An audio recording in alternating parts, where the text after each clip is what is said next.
Hello guys, आज हम इस वीडियो में एल्बिडो के बारे में कुछ ऐसी चीजें जानने वाले हैं जो मेरे ख्याल से आपको पता ना हो। जैसे कि एल्बिडो रेड कलर में क्यों बदल गया था, काइनेटिक्स वाली टाइमलाइन में एल्बिडो कहां पर है एंड एल्बिडो का लव इंटरेस्ट कौन है।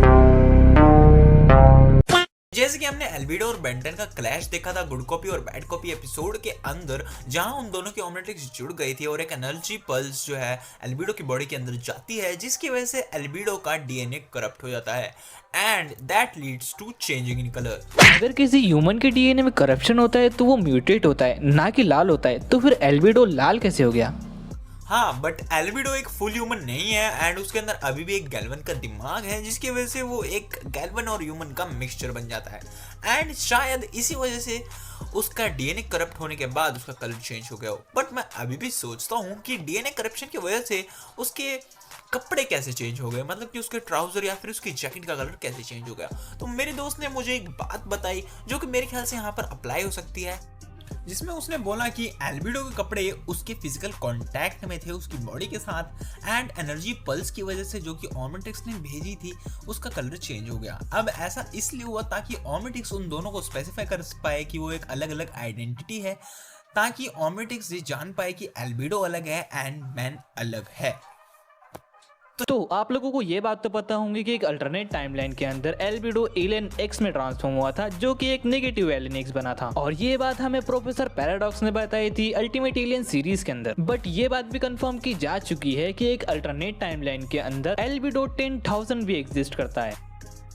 तो एल्बिडो को चिली फ्रेंड्स इतने ज्यादा क्यों पसंद है? काफी लोग बोलेंगे क्योंकि वो एक बेंटन का कॉपी है या फिर उसके अंदर बेंटन का डीएनए है, तो इसकी वजह से क्योंकि बेंटन को चिली फ्रेंड्स पसंद है तो उसे भी पसंद है। देखो, इसके पीछे सिर्फ और सिर्फ बेंटन एक रीजन नहीं है, बट एक और रीजन है जो कि गैल्वन से जुड़ा हुआ है एंड ये रीजन है कि गैल्वन्स को जब क्रेविंग होती है तो वो अपनी क्रेविंग को कंट्रोल नहीं कर पाते हैं, उन्हें बहुत ज़्यादा क्रेविंग होती है एंड शायद से इसी टाइम पीरियड के अंदर एल्बिडो जो है धरती पर आया एंड पहली चीज़ जो उसने खाई वो थी चिली फ्रेश एंड उसे चिली फ्रेश इतनी ज़्यादा पसंद आ गई कि उसे उसकी बहुत ज़्यादा क्रेविंग होने लगी। एंड इसका एक एग्जाम्पल हमें ओमनिवर्स के episode Blukic and Driba goes to Mrs Smoothy's में भी देखने को मिला था, जहां पर वो एक स्मूदी के पीछे इतना बड़ा पहाड़ खड़ा कर देते हैं। तो आप सोच ही सकते हो कि एल्बिडो को शायद से सेम क्रेविंग होने की वजह से वो हर वक्त हमें चिली फ्रेश खाता हुआ दिखता हुआ। भाई वो बिल गेट्स के सामने से भी चिली फ्रेश खा रहा था भाई। तो मेरा अगला क्वेश्चन है कि काइनेटिक्स वाली टाइमलाइन के अंदर एल्बिडो कहां पर है? तो पैराडॉक्स हमें एक टाइमलाइन के बारे में बताता है जिस टाइमलाइन के अंदर एल्बिडो एलियन एक्स में ट्रांसफॉर्म हुआ एंड एलियन एक्स की स्टेट के अंदर ही फंस गया। तो मेरे ख्याल से ये टाइमलाइन हो सकती है काइनेटिक्स वाली टाइमलाइन। अब मैं एक्सप्लेन करना चाहूंगा तो प्लीज थोड़ा ध्यान से सुनना। तो मेरे ख्याल से जब उसने काइनेटिक्स की डिस्ट्रक्शन देखी एंड एजमत को काइनेटिक्स बनाते हुए देखा, हाँ माना कि काइनेटिक्स का जो क्रिएटर है वो एजमत नहीं है, बट जो भी है उसके साथ शायद से एल्बिडो हो सकता है। एंड जब उसने देखा कि काइनेटिक्स सेल्फ कंट्रोल्ड है, काइनेटिक्स खुद अपने यूजर को ट्रांसफॉर्म कराती है एंड यूजर का कोई भी उस पे यूज नहीं होता है, यूजर कुछ भी नहीं कर सकता उस पे। तो उसने वो देखा होगा एंड उसने सोचा होगा कि वो अपनी ओमनिट्रिक्स को जो है खुद कंट्रोल करेगा, मतलब कि काइनेटिक्स उसे कंट्रोल नहीं करेगी बट वो काइनेटिक्स को कंट्रोल करेगा।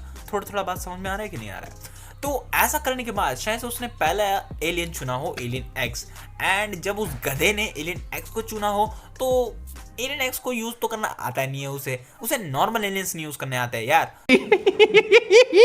तो एलियन एक्स कैसे यूज करेगा? तो शायद से एलियन एक्स को चूज करने के बाद वो उसी स्टेट में फंस गया एंड इसलिए हमें काइनेटिक्स की टाइमलाइन के अंदर एल्बिडो का कोई भी जिक्र देखने को नहीं मिला। कोई सेंस है इस बात की? हमें बहुत लग रही थी उस टाइम। बेसिकली इसका कोई कंफर्मेशन तो नहीं है, बट मेरी थ्योरी गलत भी साबित नहीं हो रही है, तो आप इसके बारे में कमेंट करके बताओ। तो मैं आपको एक फैक्ट बताना चाहता हूँ एंड उसके बाद आप डिसाइड करें कि एल्बिडो में ज्यादा दिमाग है या फिर एजमत के अंदर। तो एल्बिडो अल्टीमेट्रिक्स चुराने के बाद उसे एक दिन के अंदर ही कंप्लीट कर लेता है, जबकि एजमत ने तो अल्टीमेट्रिक्स को बनाना ही छोड़ दिया था। एल्बिडो की पर्सनैलिटी इतनी ज़्यादा अजीब और एल्बिडो एक नंबर का लूज़र इसलिए बन गया क्योंकि एल्बिडो दूसरों को अंडर एस्टिमेट करता है एंड अगर कोई भी उसे बोले कि मैं बेंटन से रिवेंज लेना चाहता हूँ तो वो उसी के साथ ही टीम अप कर लेता है। बात तो सही है। जैसे कि हमने विलगैक्स के साथ देखा था, विलगैक्स ने एल्बिडो को 3 बार बिट्रे करा बट फिर भी एल्बिडो विलगैक्स के साथ टीम अप कर लेता है बेन को हराने के लिए। तो मतलब यार गधा ही है एल्बिडो। तो क्या आपको पता है कि बेंटन के कैरेक्टर्स ने एल्बिडो के काफी सारे निकनेम्स भी रख रखे हैं। एजमथ ने एल्बिडो का निकनेम रखा है प्राइम थिंकर, केविन ने एल्बिडो का निकनेम रखा है मेलन हेड और मैक्स ने रखा है ईवल हेड। तो अब मैं बताना चाहूंगा मेरी वीडियो का सबसे ज्यादा बिगेस्ट क्वेश्चन, जिसके लिए शायद काफी लोग एंड तक आए होंगे एंड काफी लोग नहीं आए होंगे। तो ये क्वेश्चन है कि एल्बिडो का लव इंटरेस्ट कौन है। अब मैं ये तो आपको कंफर्म कर देना चाहता हूँ कि एल्बिडो का कोई भी लव इंटरेस्ट नहीं है। बट वेट, मैंने ये तो कहा कि एल्बिडो का कोई लव इंटरेस्ट नहीं है क्योंकि ये बात कंफर्म्ड है, बट ये बात कंफर्म्ड नहीं है कि एल्बिडो किसी का लव इंटरेस्ट है नहीं। देखो दोनों बातों में फर्क है, थोड़ा ध्यान से सुनो।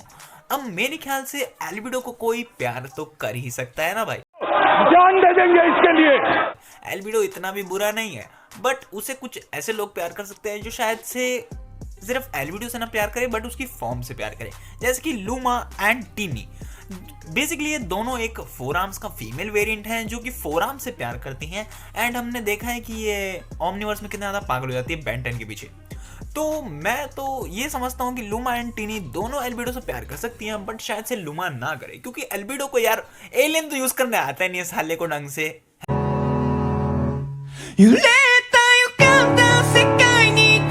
है भाई, तो शायद से वो अपने फोर आर्म्स को फीमेल वाली को ना हरा पाए एंड उसके बाद शायद से लूमा उससे शादी ना करे। बट टिनी तो यार एक 10 साल के फोर आर्म से ही पट गई थी, तो ये गधा तो उसके लिए परफेक्ट ही होगा ना। तो मेरी थ्योरी तो यही थी। प्लीज मेरी बकवास सुनने के लिए थैंक यू। अगर आपको ये वीडियो थोड़ी सी भी इंजॉयबल या फिर इंटरेस्टिंग लगी है तो इसे लाइक करना मत भूलना, एंड ऐसी ऑसम और अजीबोगरीब वीडियोस के लिए मैड बैन को सब्सक्राइब करो यार, जल्दी करो यार।